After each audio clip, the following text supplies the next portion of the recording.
أعوذ بالله من الشيطان الرجيم بسم الله الرحمن الرحيم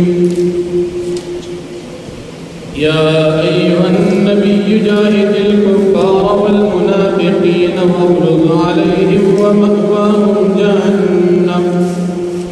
وبئس المصير صدق الله العظيم سورة التوبة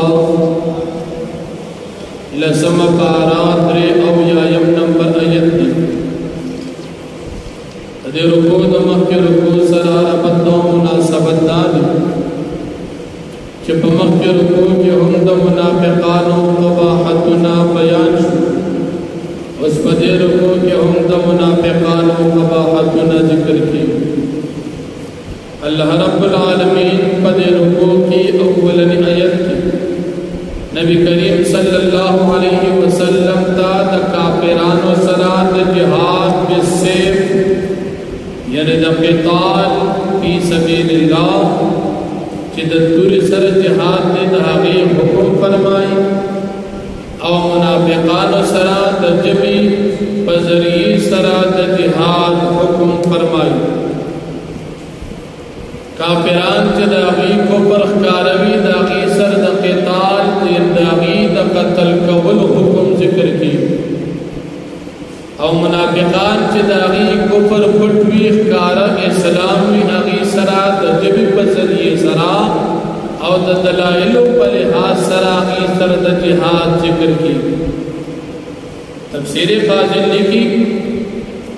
کہ نبی کریم صلی اللہ علیہ وسلم تا دا منافقان سرا دا قتال حکم ولی انشو چه دی سرا ہم دا کافران پشان جہاد کے نو وجہ مفسرین ذکر گئی چه دا منافقان ظاہران مسلمانان او شریعت دا انسان ظاہر تکوری و باطن باند انسان مکلف ندی چه دا چا باطن دی اولٹ دا منافقان و ظاہران مسلمانان سکدی سرد جنگ اجازت ملو لکہ کارفنی مسلمانان سرگر دید منظر بیم کل حجن بیم کل روجی بیم دیوی ظاہران مسلمان دیو وجی منافقان سرد قتال حکم کنشو او باتی شوید دی سرد سختین سختی دا منافقان او دا کافران دوالو سر حکم کشو چه تا سردی سر سختی کوئی نرمی دا مسلمانان سر او بیاد دی منافقان او دا کافران پکانا ذکر کی گی چاہا جہنم او دا دیر بد زیلی اللہ دا مگرتا سر جہنم نو سا درکو پتے غیت یو منافق داغن مجیلاس ابن سوید کارا مسلمان او پٹ کافر منافق یورز دی قبا کی دی حضرت مصعب ابن عمیر رضی اللہ عنہ اولان دی خبر ویقدا محمد صلی اللہ علیہ وسلم پدی اخبر نبوت کی رشتنی بھی او دا رشتنی نبی بھی نوی من کو بیا دخلونم بدتری چه پا من کر دی نبی جوڑی یا من دی نجوڑی دی منافق دا خبر اکر دی مصعب ابن عمیر رضی اللہ عنہ ووری اغوطی تابز نبی علیہ السلام تخیر نبی علیہ السلام تراغی دا دی منافقہ خبر و تبیان کرتی دی قبا کی حدیث دا خبر نبی علیہ السلام رو لکتا دا خبری ولی کرو فقسمون شروع شو جدا خبر امان دا اللہ جل شانو آیت نازل کے یحلفون باللہ ما قال دی قسمون کی چه تمام تکم خبر آدھے امن ندک دا خبر کڑی دا و دروغ ہوئی چه من خبر ندک یا رئیس المنافقین ابی ابن سلول دا دی منافقان و شیطانان و مشروع د تبوک نه په لاره کې را روان و دې منافق خبرې نبی کریم صلی الله علیه وسلم یې یاد او ډېر سپک الفاظ د یو مهاجر او انصاري خپل منځ کې اختلاف راغی نو انصاري ته لږ تکلیف ورسېد دواړه صحابه نو دې منافق ووی نعوذ بالله چې تاسو خپل سپي سار وکړي نو په تاسو به چک لګي نعوذ بالله صحابه نبی علیہ السلام ته داسې سپک نسبت او بیا وی لئن رجعنا الى المدينه ليخرجن الاعز منها الاذل چې موږ واپس مدینه ته لاړ شو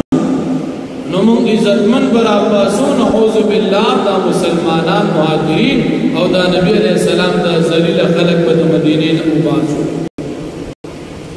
دا خبرې بعض صحابه کرام نبی علیہ السلام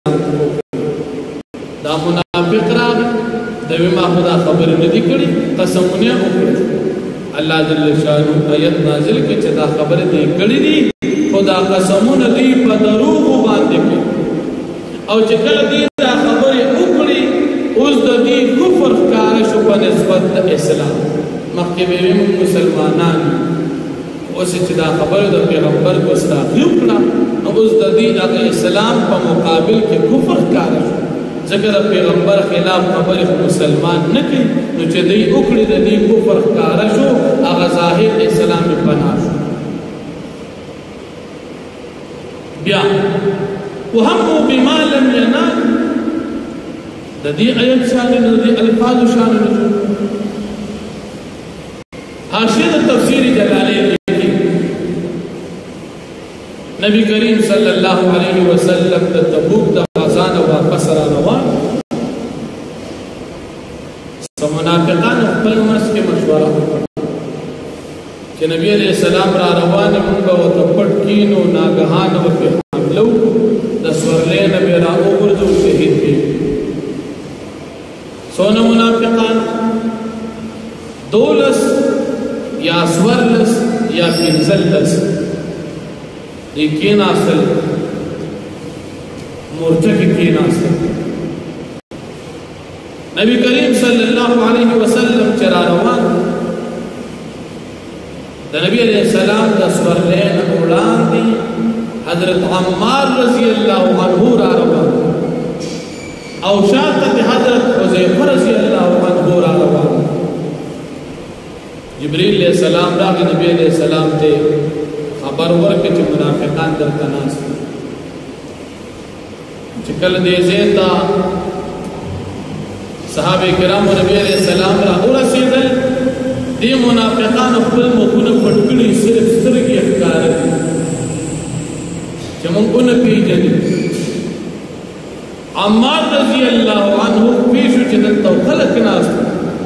فورا په دې باندې حمله وکړه دې منافقانو باندې منافقان او تختیدل چې دې په خبر شو الله جل شانه نبی علیہ السلام هغه ذکر کوي وهم بما لم ينال دې تاسو قصد کو چې هغه کې دې کامیاب نشو خانو دې دا زیاتی ولي کوي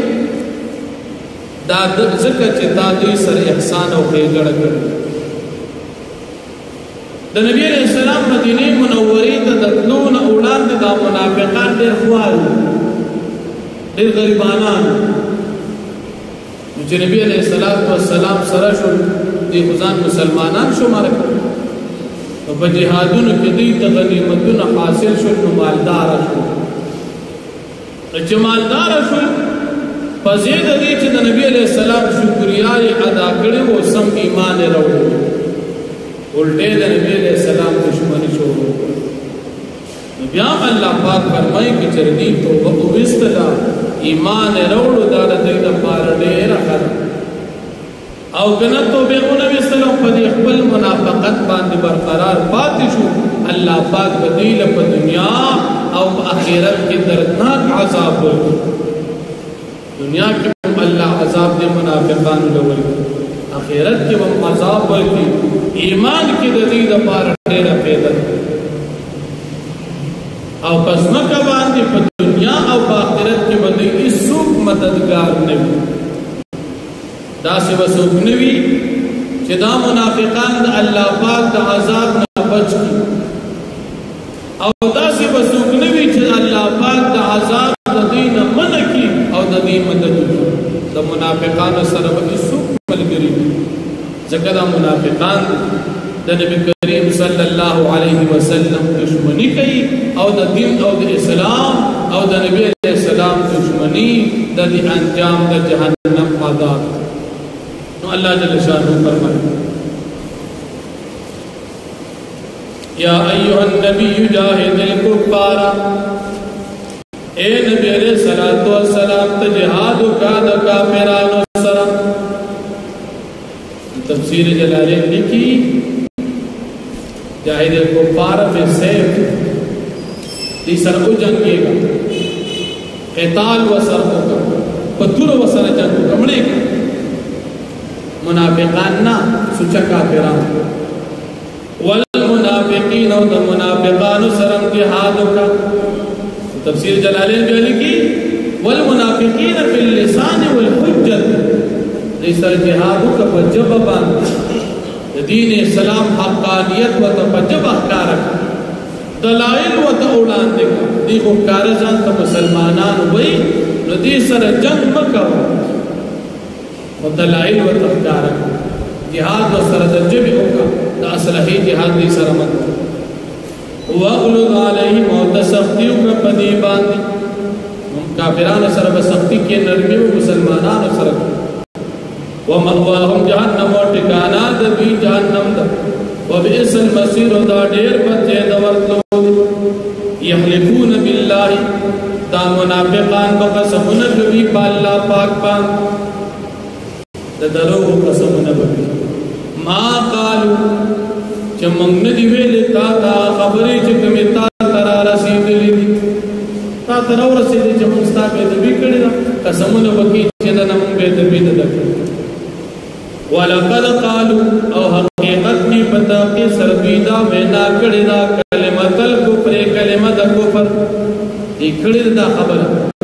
دا پیغمبر خلاف خبری کردی چنا کلمی دا کفر دی تو دی خود روح قسمون کی چمنگ ندی کردی وہ کردی وَكَفَرُوا بَعْدَ إِسْلَامِهِمْ او کارشو دی خود کافران ظاہری معنی چیدی کافران چو پس دے اسلام نا دی مسلمانان تفسیر جلالین لکھی چی دی کفر کارشو پس دے اسلام گورد دی پسر کی کفر اشتا او کار اسلام چی دا پیغمبر علیہ السلام گستاخی اکڑا نو دی اغا کفر خلاف کارشو مخی پڑھو او اسلام دی چکم کارشو نانا ختم شو وَهَمُّ بِمَا لَمْ يَنَالُوا او دی قصد کو دا غسچا غدوی تحاصل نشو دا نبی علیہ السلام دا قتل منصوبے جوڑ اکڑا اللہ پاکی ناکام وَمَا نَقَمُ او دی انتقام ناقلی دا مسلمانانونا إِلَّا أَنْ أَغْنَاهُمُ اللَّهُ وَرَسُولُهُ مگر داتی وی مال تارکڑی دی اللہ پاک او رسول اللہ من فضلہی پا غنیمت باندی دیدہ مسلمانانو دا پیغمبر علیہ السلام سر دشمنی ولی دا دا زکر چی پیغمبر او اللہ پاک دین مال ورکڑے غنیمتون حاصل کنو دا پیغمبر دشمنان شو فَإِن يَتُوبُوا يَكُ خَيْرًا لَّهُمْ کچردہ منافقان دا پل نفاقنا توبہ باسی ایمان روڑی دا ربی دا پاردیر بہتر دا وَإِن يَتَوَلَّوْا او کچردہ منافقان اعراض کی دا ایماننا يعذبهم الله عذابا أليما اللہ پاک بدیل عذاب ورکی دردناک عذاب فی الدنیا والآخرتی پا دنیا و آخرت کی وما لهم فی الارض او نبوی دی منافقان و کافران دا پارا پزمک کی من ولین سوک دوستی دی بچ کی دا اللہ دا عذابنا ولا نصفی او نسک مددگار وآخر دعوانا